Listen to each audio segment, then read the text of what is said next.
بسم اللہ الرحمن الرحیم۔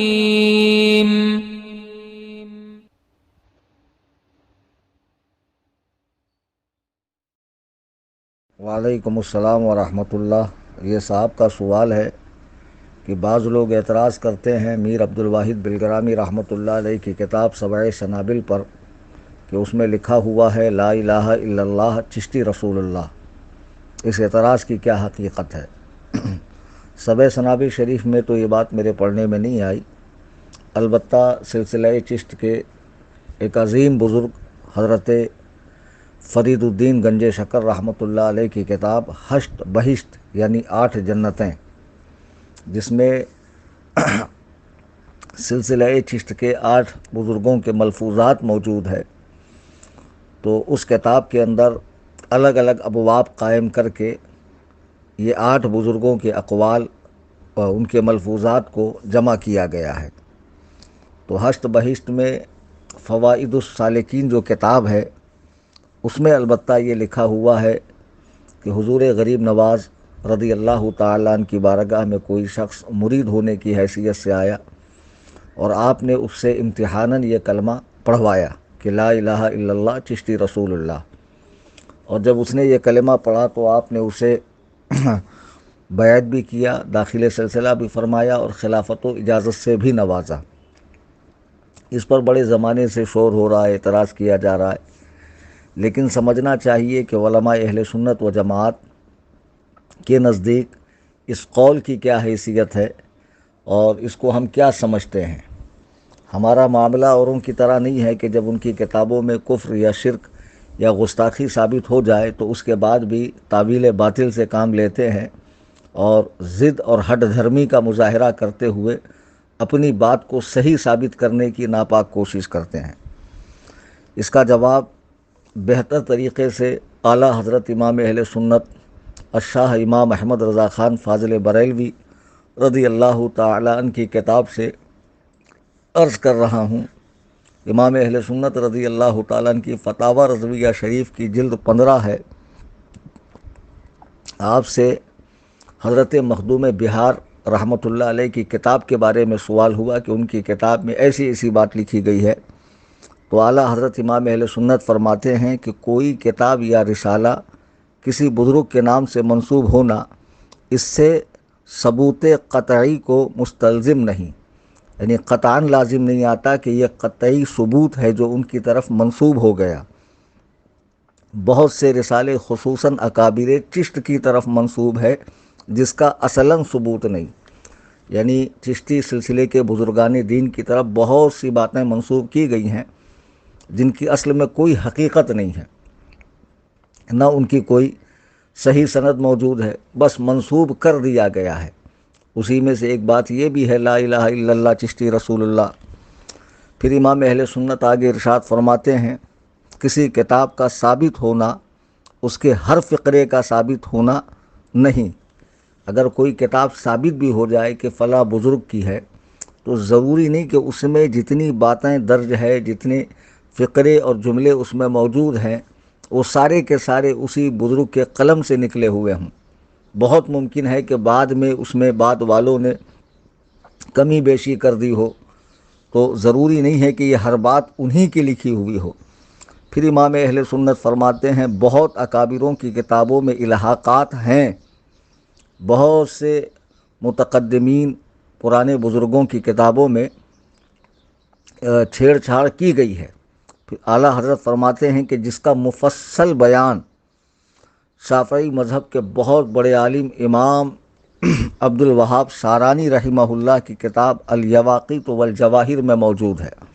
جو اس کی مثال دیکھنا چاہتا ہو وہ امام عبد الوہاب شارانی رحمہ اللہ کی الیواقیت والجواہر کو ملاحظہ کرے۔ آگے امام اہل سنت ارشاد فرماتے ہیں خصوصاً شیخ اکبر شیخ محی الدین ابن العربی کے کلام میں تو الحاقات کی گنتی نہیں، کہ ان کی باتوں میں تو لوگوں نے اتنا اپنی طرف سے اضافہ کر دیا ہے۔ آگے حوالہ پیش فرماتے ہیں آپ کہ در مختار کا کہ ہم کو یقین ہے کہ شیخ اکبر رحمہ اللہ کی یہ عبارتیں بعض یہودیوں نے گڑی ہوئی ہے، جو ان کی طرف منسوب کی جاتی ہے اللہ سبحانہ و تعالیٰ کے حوالے سے، تو وہ یہودیوں کی گڑی ہوئی کتابیں ہیں۔ پھر امام اہل سنت رضی اللہ تعالیٰ عنہ فیصلہ کن بات ارشاد فرماتے ہوئے بہت ہی زبردست بات ارشاد فرماتے ہیں، جس کو ہر بندہ مومن کو جو ہے اس کو دل سے لگانا چاہیے اور اس پر عمل کرنا چاہیے۔ امام اہل سنت امام غزالی رحمہ اللہ کی احیاء العلوم سے نقل فرماتے ہیں کہ کسی مسلمان کی طرف کبیرہ گناہ کی نسبت بلا تحقیق حرام ہے۔ کسی مسلمان کی طرف بلا تحقیق کبیرہ گناہ کی نسبت حرام ہے۔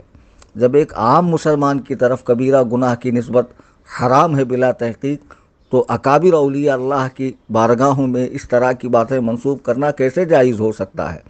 اور بالخصوص حضور غریب نواز رحمۃ اللہ علیہ کہ جن کا وجود پرمسعود مسلمانان ہند کے لیے رحمت ہے، مسلمانان ہند کے لیے تبرک ہے، کہ جن کے قدوم ناز سے ہند کا ظلمت کدہ بقع نور بن گیا اور اسلام کو، سنیت کو فروغ ملا، تقویت ملی، اسلام ہند کے کونے کونے میں پہنچ گیا۔ تو ایسی بزرگ ہستی کی بارگاہ میں اس طرح کی باتیں منسوب کرنا یہ سراسر غلط ہے، بالکل بے جا ہے۔ اب جن لوگوں کو یہ بات سمجھ میں نہیں آ رہی کہ یہ کس طرح ہو سکتا ہے، تو چند مثالیں میں عرض کرتا ہوں۔ حضرت عبداللہ ابن مسعود وہ صحابی ہیں کہ جن کے بارے میں نبی کریم صلی اللہ علیہ وسلم نے ارشاد فرمایا کہ کوئی قرآن کو اس طرح سیکھنا چاہتا ہو جیسے قرآن نازل ہو رہا ہے، تو وہ عبداللہ ابن مسعود سے سیکھیں۔ اللہ کے نبی نے ان کے حوالے سے ایسی عظیم الشان بات ارشاد فرمائی، اور انہی عبداللہ ابن مسعود کے حوالے سے احادیث کی کتاب میں موجود ہے کہ وہ قرآن کی 2 صورتوں کا انکار کرتے تھے، ایک سورہ فلق کا اور ایک سورہ ناس کا۔ اب آپ کیا کریں گے اس کو؟ امام ابو حنیفہ رحمہ اللہ کے امت کا 80% حصہ جن کی تقلید پر جمع ہے، اور دیوبندی بھی جنہیں اپنا امام و پیشوا مانتے ہیں، اور علماء اہل حدیث میں پڑھے لکھے حضرات بھی ان کی عزت و تعظیم کرتے ہیں، تو ان عظیم ہستی کی بارگاہ میں بھی لوگوں نے طرح طرح کی باتیں کی ہے۔ ان کی طرف کفر منسوب کیے گئے، ان کی طرف ارجاء کی تہمت کی گئی، ان کی طرف شراب جائز ہونے کی نسبت کی گئی۔ تو کیا کوئی صاحب عقل اس کو تسلیم کرے گا کہ یہ اعتراض درست ہے؟ معاذ اللہ رب العالمین۔ اور آئیے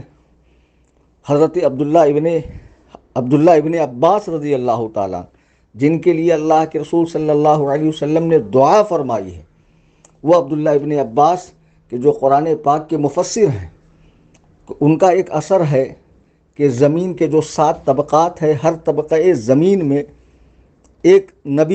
نبی کریم صلی اللہ علیہ وسلم کے مثل موجود ہے۔ اسی پر تو مولوی قاسم نانوتوی نے کتاب تحذیر الناس لکھی ہے۔ ایک بات یہ یاد رکھیں کہ ہم مسلمانوں کا یہ جو عقیدہ ہے کہ نبی کریم صلی اللہ علیہ وسلم کے بعد کوئی نبی پیدا نہیں ہو سکتا، ہمارا صرف یہی عقیدہ نہیں کہ آپ کے بعد کوئی نبی نہیں پیدا ہو سکتا ہے، ہمارا یہ عقیدہ بھی ہے کہ آپ کے زمانے میں بھی کوئی نبی نہیں پیدا ہو سکتا، چونکہ جب آپ دنیائے آب و گل میں تشریف لائے تو خاتم کی حیثیت سے تشریف لائے، تو آپ کے آتے ہی سلسلہ نبوت کو بند کر دیا گیا، تو آپ کے زمانے میں بھی کوئی نبی نہیں ہو سکتا، بعد میں تو ہو ہی نہیں سکتا، آپ کے زمانے میں بھی نہیں ہو سکتا ہے۔ لیکن عبداللہ ابن عباس رضی اللہ تعالیٰ عنہ کے اس اثر کو لے کر مولوی قاسم نانوتوی نے جو تحذیر الناس لکھی ہے، اور پھر اس میں یہ لکھا کہ جائے کہ آپ کے زمانے میں یا آپ کے بعد کوئی نبی ہو تب بھی خاتمت محمدی میں فرق نہیں آئے گا، یہ تو کفر ہے، اور اسی پر علماء حرمین طیبین نے کفر کے فتوے دیے ہیں۔ تو بہرحال ہم اس اثر کی نسبت عبداللہ ابن عباس کی طرف قطعاً درست نہیں سمجھتے ہیں، ایسے ہی عبداللہ ابن مسعود کی طرف قرآن کریم کی 2 صورتوں کا انکار یہ بھی درست نہیں سمجھتے ہیں۔ ایسے ہی بخاری کی وہ حدیث جس میں لکھا گیا ہے کہ نبی نے خودکشی کی کوشش فرمائی، تو اس کو سند صحیح سے نہیں مانتے ہیں اور اسے درست نہیں سمجھتے ہیں۔ ایسی بہت سی باتیں ہیں جو بزرگوں کی طرف منسوب کر دی جاتی ہیں۔ مثلا زمانہ حال میں اعلیٰ حضرت امام اہل سنت کی طرف وہابیہ دیابنہ کی جانب سے بدعات کہ فروغ کی تہمت منسوب کی جاتی ہے کہ انہوں نے بدعات کو فروغ دیا ہے، لیکن اگر بنظر غائب ان کی کتب کا مطالعہ کیا جائے تو ان سے بڑا قاطع بدعات کو جڑ سے اکھاڑنے والا آپ کو 14ویں صدی ہجری میں کوئی نہیں ملے گا۔ تو قصہ مختصر یہ کہ جو باتیں بالخصوص یہ کہ لا الہ الا اللہ چشتی رسول اللہ حضرت غریب نواز کی طرف منسوب کی گئی ہے، یہ الحاقی ہے، اس سے حقیقت کا کوئی لینا دینا نہیں ہے، یہ عبارت درست نہیں ہے اور کوئی بھی سنی عالم اس کی تائید نہیں کرتا ہے۔ اللہ تعالی ہمیں حق سمجھنے، حق پر قائم رہنے کی توفیق عطا فرمائے، آمین ثم آمین۔ فقیر قادری فقیر محمد کلیم حنفی رضوی، قصر ابو حنیفہ، کرلا ویسٹ، ممبئی۔ خدا حافظ، فی امان اللہ۔